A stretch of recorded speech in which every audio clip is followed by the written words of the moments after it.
उद्देश्य। इस पाठ के अंत में आप निम्नलिखित सीखने में सक्षम हो जाएंगे।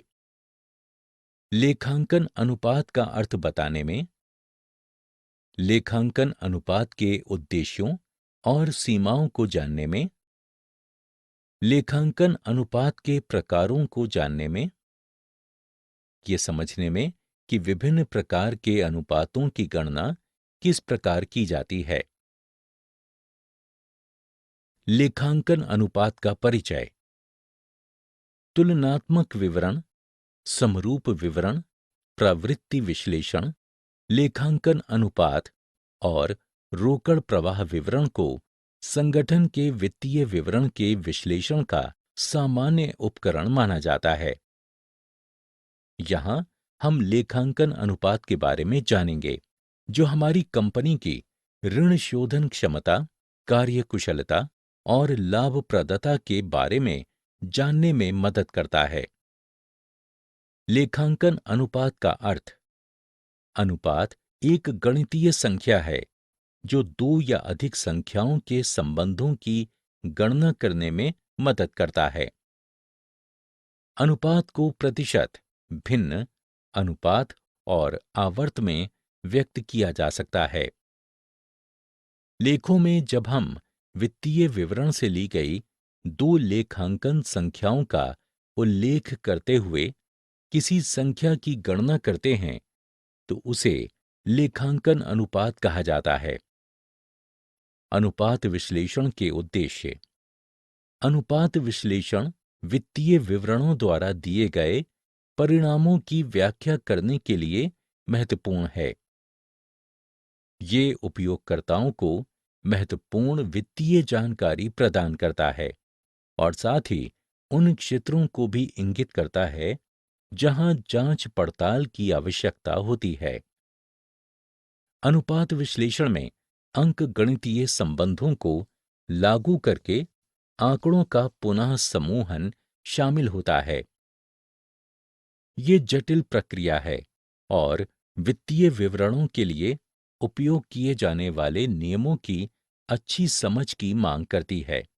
ये विश्लेषक को व्यापक जानकारी प्रदान करता है, जैसे कि व्यवसाय के उन क्षेत्रों को जानना जहां ध्यान देने की आवश्यकता है, उन क्षेत्रों को जानना जिन्हें वांछित दिशा में सुधार द्वारा बेहतर बनाया जा सकता है, व्यवसाय की लाभप्रदता, कार्यकुशलता और ऋण शोधन क्षमता का गहरा विश्लेषण प्रदान करना, सर्वोत्तम उद्योग मानकों के साथ प्रदर्शन की तुलना करना, भविष्य के लिए प्रक्षेपों और अनुमानों के लिए जानकारी प्रदान करना।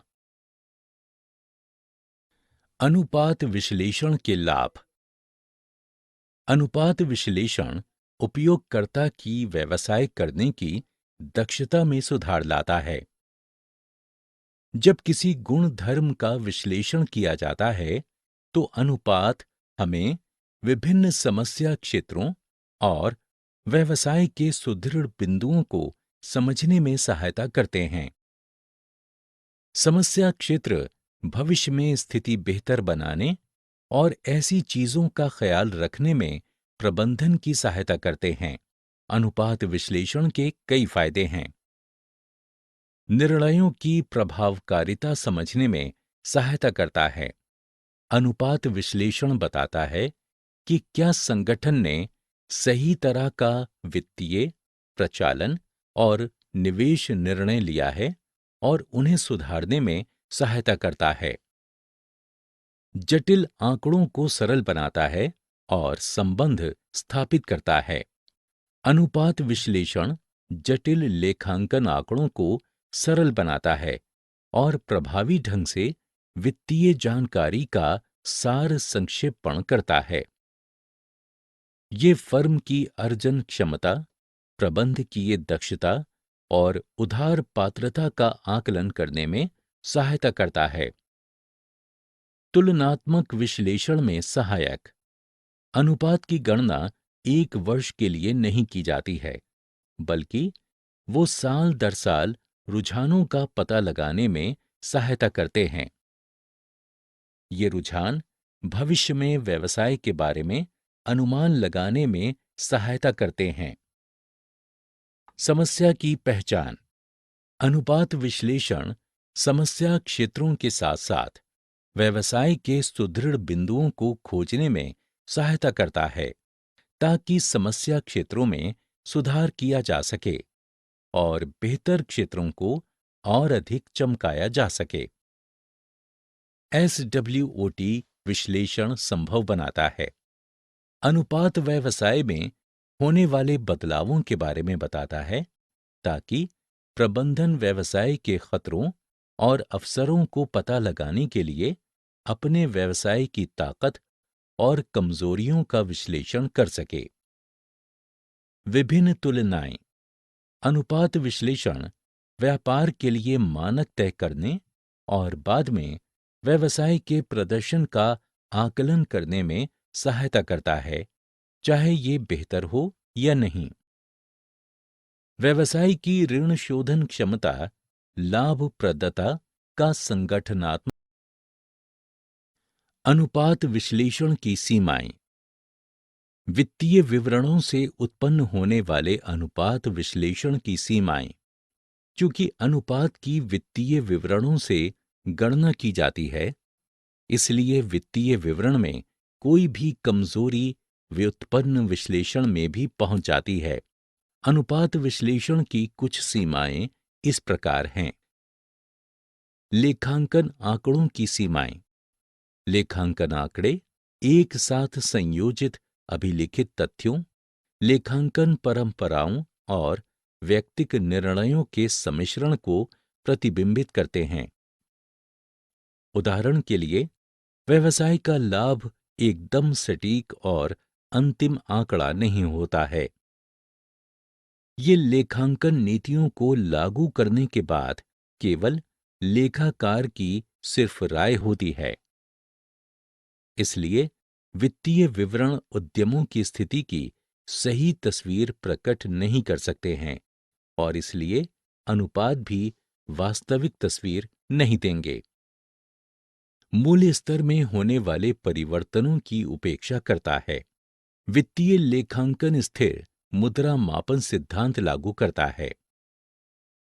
ये मानता है कि मूल्य स्तर में होने वाला परिवर्तन या तो न्यूनतम होता है या कोई मायने नहीं रखता है। लेकिन सच्चाई ये है कि हम स्फीतिकारी अर्थव्यवस्था में रह रहे हैं, जहां मुद्रा का मूल्य लगातार गिर रहा है। मूल्य स्तर में होने वाला परिवर्तन अलग-अलग लेखांकन वर्षों के वित्तीय विवरण का विश्लेषण महत्वहीन बना देता है, क्योंकि लेखांकन अभिलेख मुद्रा के मूल्य में होने वाले परिवर्तनों का ध्यान नहीं रखते हैं।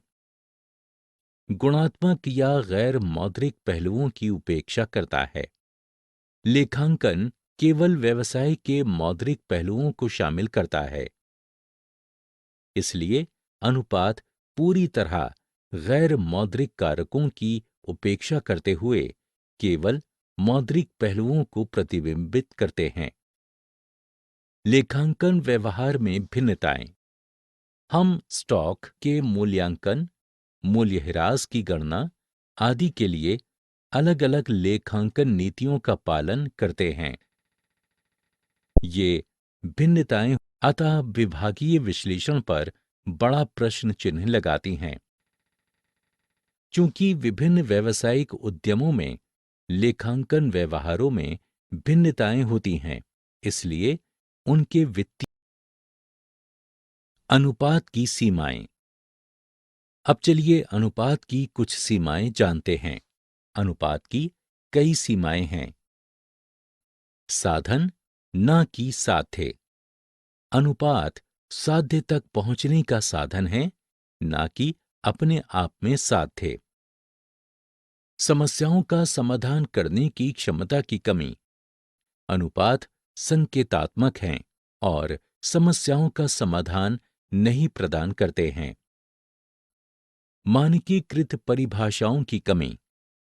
अनुपात विश्लेषण में उपयोग की गई अवधारणाओं की मानकीकृत परिभाषाओं की कमी है। उदाहरण के लिए, तरल देयताओं की कोई मानक परिभाषा नहीं है। सार्वभौमिक रूप से स्वीकार्य मानक स्तर की कमी। ऐसा कोई सार्वभौमिक मानक नहीं है जो आदर्श अनुपात का स्तर बताता है।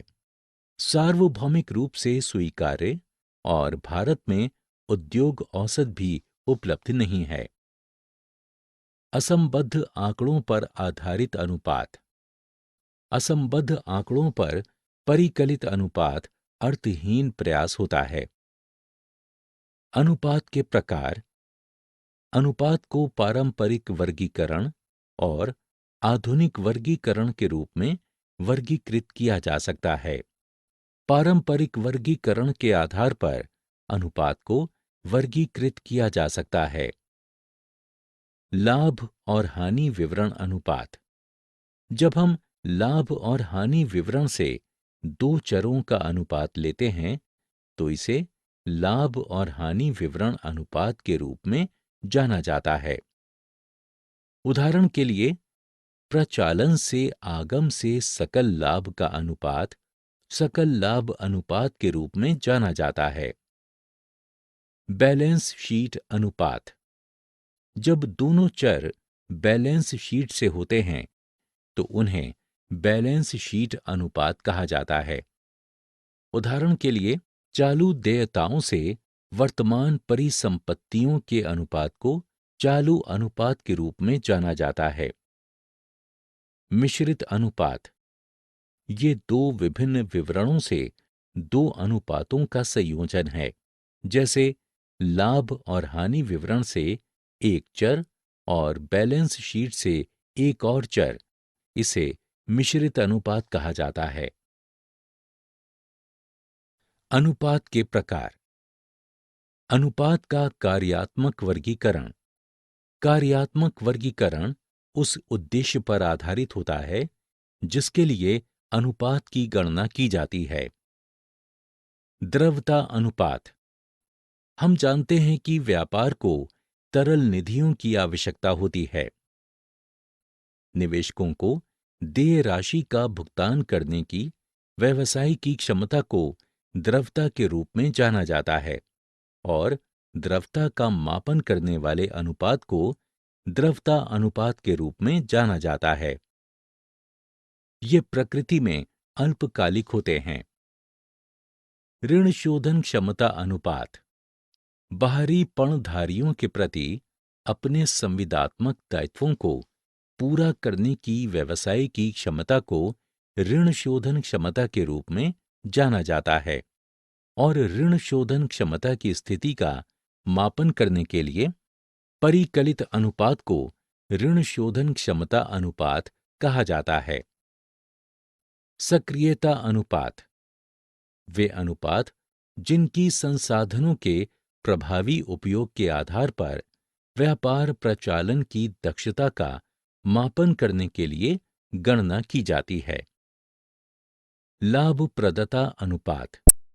ये प्रचालन से आगम या व्यवसाय में नियोजिता धन के संदर्भ में लाभ के विश्लेषण को संदर्भित करता है और इस उद्देश्य को पूरा करने के लिए परिकलित अनुपात को लाभप्रदता अनुपात के रूप में जाना जाता है। तरलता अनुपात। व्यवसाय की अल्पकालिक ऋण शोधन क्षमता का मापन करने के लिए इन अनुपातों की गणना की जाती है कि क्या फर्म अपने चालू दायित्वों को पूरा करने में सक्षम है या नहीं। इनकी व्यवसाय में चालू परिसंपत्तियों और चालू दायित्वों की राशि के आधार पर गणना की जाती है। इसमें दो अनुपात होते हैं, चालू अनुपात और त्वरित अनुपात। चालू अनुपात और त्वरित अनुपात। चालू अनुपात ये चालू परिसंपत्तियों से चालू दायित्वों का अनुपात है। इसे इस प्रकार लिखा जाता है। चालू परिसंपत्तियों में चालू निवेश, स्टॉक, व्यापार प्राप्य, पूर्व दत्त व्यय, अग्रिम कर, और उपार्जित आय आदि शामिल हैं। चालू दायित्वों में अल्पकालिक उधारियां, लेनदार और देय विपत्र, अन्य चालू दायित्व और अल्पकालिक प्रावधान शामिल हैं। चालू अनुपात का महत्व। चालू अनुपात औचित्यपूर्ण होना चाहिए। इसे ना तो बहुत उच्च या बहुत निम्न होना चाहिए। बहुत उच्च चालू अनुपात का तात्पर्य चालू परिसंपत्तियों में भारी निवेश होता है और ये संसाधनों का अल्प उपयोग या अनुचित उपयोग दर्शाता है। निम्न अनुपात व्यवसाय को खतरे में डालता है और इसे ऐसी स्थिति का सामना करने के जोखिम में डालता है जहां वो समय पर अपने अल्पकालिक ऋण का भुगतान नहीं कर पाएगा। त्वरित अनुपात। ये त्वरित दायित्वों से चालू दायित्वों का अनुपात है। जिन परिसंपत्तियों को जल्दी से नकदी में परिवर्तित किया जा सकता है, उन्हें त्वरित परिसंपत्ति कहा जाता है। त्वरित परिसंपत्तियों की गणना करते समय हम पूर्वदत्त व्यय, अंत में माल सूची आदि को अपवर्जित कर देते हैं। इसकी गणना व्यवसाय की तरलता स्थिति की जांच करने के लिए की जाती है और इसलिए इसे एसिड टेस्ट अनुपात भी कहा जाता है। त्वरित अनुपात का महत्व। ये अनुपात किसी भी त्रुटि के बिना अपने अल्पकालिक दायित्वों को पूरा करने की व्यवसाय की क्षमता का मापन करने का साधन प्रदान करता है। ऋण शोधन क्षमता अनुपात। जो व्यक्ति व्यवसाय को धन उधार देता है, वो समय पर अपने ब्याज के भुगतान और ऋण अवधि के अंत में मूलधन की राशि चुकाने की अपेक्षा करता है। ऋण शोधन क्षमता अनुपात की गणना लंबी अवधि में अपना ऋण चुकाने की व्यवसाय की क्षमता पता लगाने के लिए की जाती है। व्यवसाय की ऋण शोधन क्षमता पता लगाने के लिए निम्नलिखित ऋण शोधन क्षमता अनुपात की गणना की जाती है। ऋण शोधन क्षमता अनुपात के प्रकार। ऋण शोधन क्षमता अनुपात को निम्नलिखित श्रेणियों में विभाजित किया जा सकता है। ऋण समता अनुपात। ये अनुपात दीर्घकालिक ऋण और समता के बीच संबंधों का मापन करता है। सुरक्षा के लिए कम ऋण और अधिक समता वाली पूंजी संरचना अनुकूल माना जाता है, क्योंकि यह दिवालिया होने की संभावनाओं को कम करता है। इसकी गणना इस प्रकार की जाती है: अंशधारक निधियों पर दीर्घकालिक ऋण। ऋण समता अनुपात का महत्व। ये अनुपात किसी उद्यम की ऋणग्रस्तता का मापन करता है और दीर्घकालिक ऋणदाता को ऋण की सुरक्षा की सीमा के संबंध में बताता है। जैसा कि पहले चर्चा की गई थी, कम ऋण समता अनुपात अधिक सुरक्षा दर्शाता है। वहीं दूसरी ओर उच्च अनुपात को जोखिम भरा माना जाता है। हालांकि स्वामियों के परिप्रेक्ष्य से ऋण का अधिक उपयोग उनके लिए अधिक प्रतिफल सुनिश्चित करता है यदि नियोजित पूंजी पर अर्जन की दर देय ब्याज की दर से अधिक है। ऋण पर नियोजित पूंजी अनुपात। पूंजी नियोजित अनुपात में ऋण दीर्घकालिक ऋण के अनुपात को बाहरी और आंतरिक निधि के अनुपात में संदर्भित करता है। निम्नानुसार गणना की जाती है: दीर्घकालिक ऋण पूंजी नियोजित। ऋण पर नियोजित पूंजी अनुपात का महत्व। ऋण समता अनुपात नियोजित पूंजी में दीर्घकालिक ऋण का अनुपात दिखाता है। निम्न अनुपात का मतलब है कि उधारदाता सुरक्षित हैं और उच्च अनुपात समता पर व्यापार करने में प्रबंधन की सहायता करता है। ऋण पर नियोजित पूंजी। स्वामित्व अनुपात। स्वामित्व अनुपात निवल परिसंपत्तियों से अंशधारक की निधियों का संबंध दर्शाता है। स्वामित्व अनुपात की गणना करने का सूत्र है। स्वामित्व अनुपात का महत्व परिसंपत्तियों को वित्त पोषित करने में अंशधारक की निधियों का अनुपात जितना उच्च होता है, लेनदारों को ये उतना ही सुरक्षा प्रदान करता है। कुल परिसंपत्तियों पर ऋण अनुपात। ये अनुपात परिसंपत्तियों द्वारा दीर्घकालिक ऋण की कवरेज की सीमा की गणना करता है। कुल परिसंपत्तियों पर उच्चतर ऋण अनुपात का अर्थ है कि परिसंपत्तियों को स्वामी की निधियों द्वारा वित्त पोषित किया गया है और दीर्घकालिक ऋण पर्याप्त रूप से परिसंपत्तियों द्वारा सुरक्षित है। कुल परिसंपत्तियों पर ऋण अनुपात का महत्व।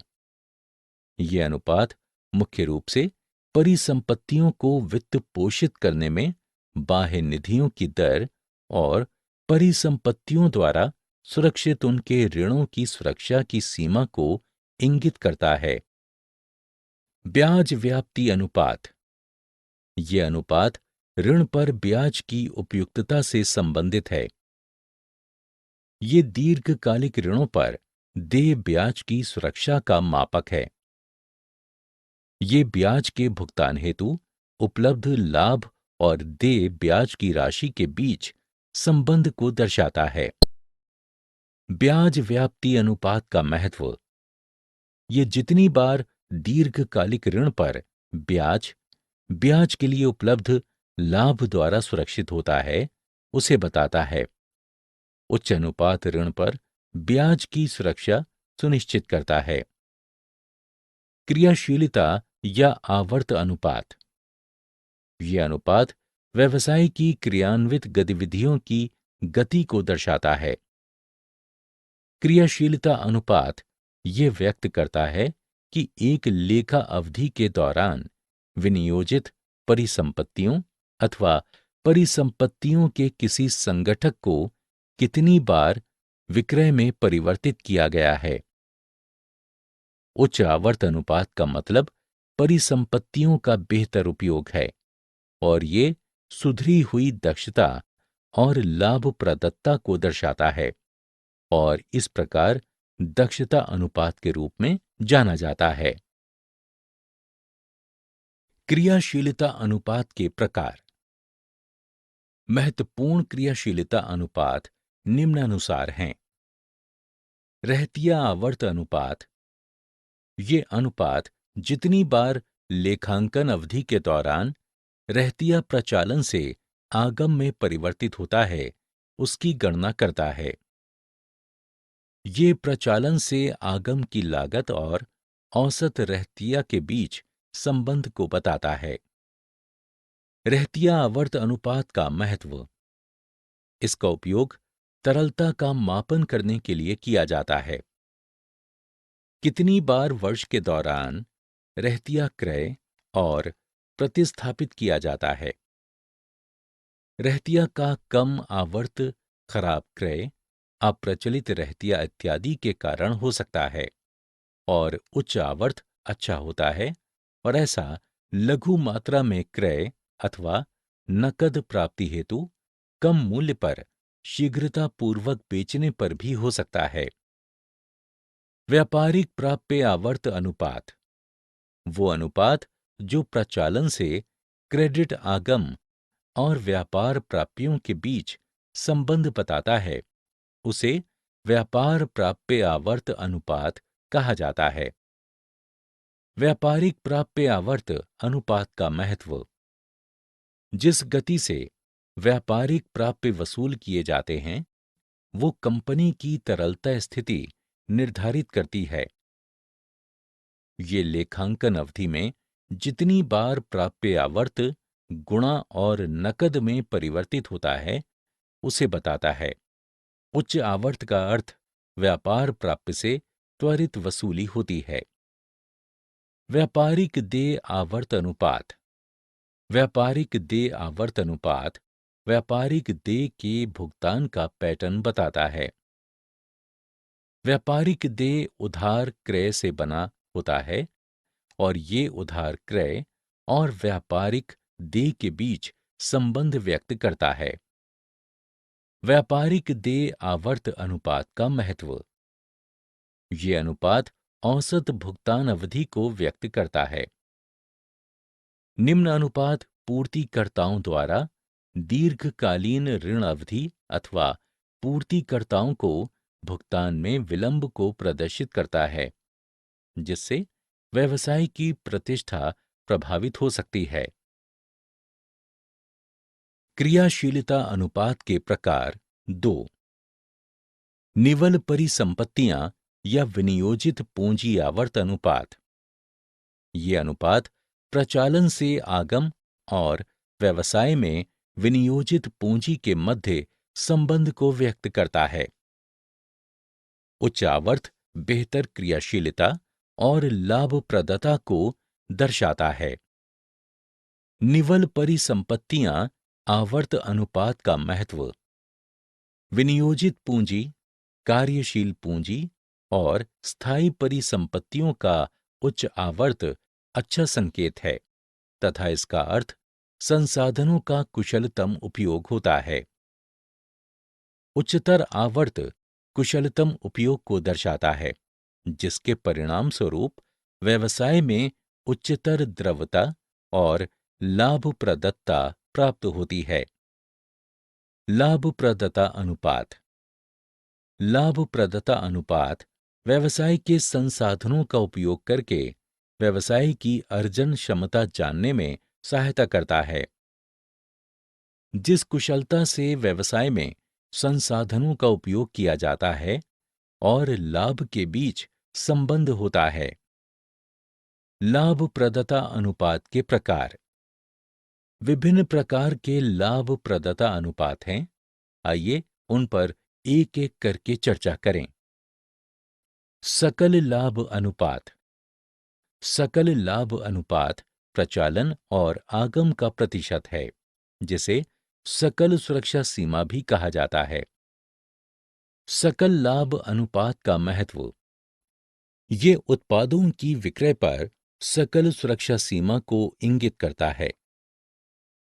साथ ही ये प्रचालन व्ययों, गैर प्रचालन व्ययों आदि की व्यवस्था के लिए उपलब्ध सुरक्षा सीमा को भी इंगित करता है। सकल लाभ अनुपात में परिवर्तन विक्रय राशि अथवा प्रचालन से आगम की लागत अथवा दोनों के सम्मिश्रण से होता है। प्रचालन अनुपात। इस अनुपात की गणना प्रचालन से आगम की तुलना में प्रचालन की लागत पता लगाने के लिए की जाती है। प्रचालन लाभ अनुपात। यह अनुपात प्रचालन सुरक्षा सीमा की गणना करने में सहायता करता है। प्रचालन लाभ अनुपात का महत्व। ये अनुपात व्यवसाय के निष्पादन का विश्लेषण करने में सहायता करता है और व्यवसाय की परिचालन दक्षता को। निवल लाभ अनुपात। ये अनुपात सभी प्रचालन के साथ साथ गैर प्रचालन व्यय और आय का कटौती करने के बाद निवल लाभ से प्रचालन से आगम का संबंध दिखाता है। निवल लाभ अनुपात का महत्व।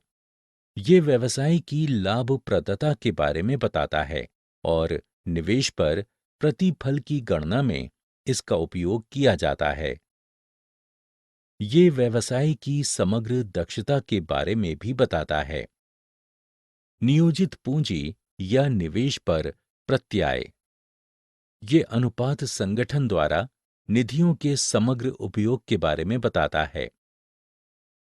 नियोजित पूंजी का अर्थ व्यवसाय में नियोजित दीर्घकालिक निधियां हैं, जैसे अंशधारक निधि, ऋण पत्र और दीर्घकालिक ऋण। नियोजित पूंजी को व्यवसाय, गैर चालू परिसंपत्तियों और कार्यशील पूंजी का कुल योग माना जा सकता है। नियोजित पूंजी या निवेश पर प्रत्याय का महत्व। ये व्यवसाय में नियोजित पूंजी पर प्रत्याय का मापन करता है। ये अंशधारकों, ऋण पत्र धारकों और दीर्घकालिक ऋणों द्वारा निवेश की गई निधियों के उपयोग में व्यवसाय की दक्षता के बारे में बताता है। ये अंतर फर्म तुलना में भी सहायता करता है। अंशधारक निधि पर प्रत्याय। ये अनुपात अंशधारकों के दृष्टिकोण से बहुत महत्वपूर्ण है, क्योंकि वे जानना चाहते हैं कि क्या फर्म में उनका निवेश उचित प्रत्याय उत्पन्न करता है या नहीं। प्रत्याय निवेश पर प्रत्याय से अधिक होना चाहिए, नहीं तो ये दर्शाता है कि कंपनी की निधियों को लाभप्रद रूप से नियोजित नहीं किया गया है। प्रति अंश अर्जन। प्रति अंश अर्जन समता अंशधारकों के लिए उपलब्ध लाभ की राशि को संदर्भित करता है। प्रति अंश अर्जन की गणना करना महत्वपूर्ण होता है, क्योंकि अंश का मूल्य जानना समता अंशधारकों के साथ साथ स्टॉक बाजार में महत्वपूर्ण होता है। ईपीएस के लिए विचार किया जाने वाला लाभ अधिमानी अंशों पर लाभांश की कटौती करने के बाद परिकलित लाभ है। ये अनुपात तुलना करने और साथ ही व्यवसाय की लाभांश का भुगतान करने की क्षमता के लिए भी महत्वपूर्ण है। प्रति अंश पुस्तक मूल्य।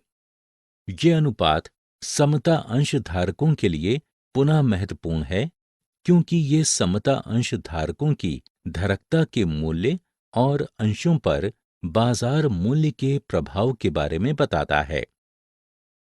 समता अंशधारकों की निधि की गणना अंशधारकों की निधियों से अधिमानी अंश पूंजी घटाने के बाद की जाती है। लाभांश भुगतान अनुपात।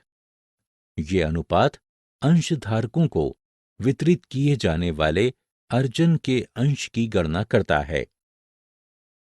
ये अनुपात कंपनी की लाभांश नीति और स्वामी की समता में वृद्धि के बारे में बताता है। मूल्य अर्जन अनुपात। ये अनुपात दर्शाता है कि क्या फर्म की कमाई में वृद्धि तथा अंश के बाजार मूल्य की तर्क संगतता निवेशकों की अपेक्षाओं के अनुसार है या नहीं।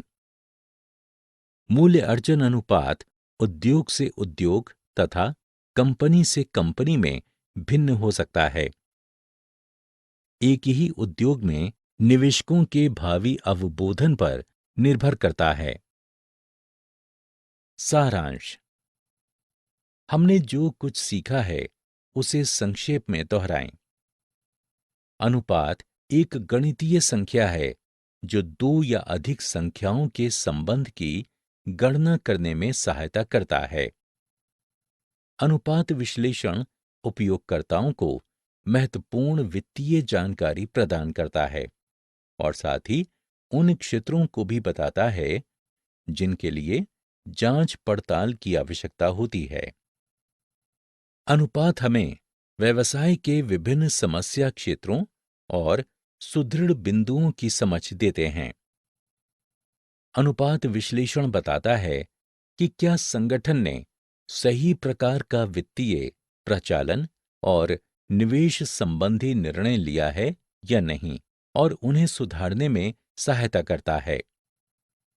अनुपात विश्लेषण जटिल लेखांकन आंकड़ों को सरल बनाता है और वित्तीय जानकारी का प्रभावी ढंग से सार संक्षेपण करता है।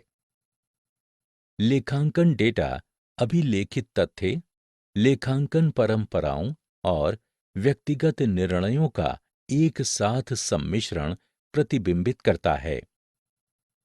निवेशकों को देय राशि का भुगतान करने की व्यवसाय की क्षमता को द्रव्यता के रूप में जाना जाता है और द्रव्यता का मापन करने वाले अनुपात को द्रव्यता अनुपात के रूप में जाना जाता है। बाहरी अंशधारकों के प्रति अपने संविदात्मक दायित्वों को पूरा करने की व्यवसाय की क्षमता को ऋण शोधन क्षमता के रूप में जाना जाता है और ऋण शोधन क्षमता की स्थिति का मापन करने के लिए परिकलित अनुपात को ऋण शोधन क्षमता अनुपात कहा जाता है। संसाधनों के प्रभावी उपयोग के आधार पर व्यवसाय की प्रचालन दक्षता का मापन करने के लिए परिकलित अनुपात को सक्षमता अनुपात कहा जाता है। ऋण शोधन क्षमता अनुपात की गणना व्यवसाय की अल्पकालिक ऋण शोधन क्षमता का मापन करने के लिए की जाती है कि क्या फर्म अपने चालू दायित्वों को पूरा करने में सक्षम है या नहीं। जिन परिसंपत्तियों को त्वरित रूप से नकदी में परिवर्तित किया जा सकता है, उन्हें त्वरित परिसंपत्तियां कहा जाता है। ऋण शोधन क्षमता अनुपात की गणना लंबी अवधि में अपना ऋण चुकाने की व्यवसाय की क्षमता जानने के लिए की जाती है।